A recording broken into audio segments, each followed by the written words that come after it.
गत 31 तारिख विलंबित राति खर्धा जिला टांगी थाना जरीपड़ा हरिजन साहिर मां मंगलांक मंदिररू दुर्वृत्त माने ताला भांगी दानबाक्स अलंकार सह आसबाब पत्र लुटि नेइथिले। तेणु एने स्थानीय ग्रामवासी माने मंदिरर लक्षाधिक टंका संपत्ति चोरी होइथिबा संपर्क में टांगी थाना लिखित अभियोग करथिले।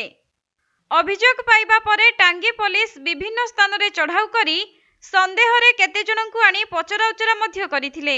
हेले सेथिरे सफल न हेबारु आज साइंटिफिक टीम और संधानी कुकुर सहायता रे घटनास्थल रे तदंत को जोरदार करिसेंती।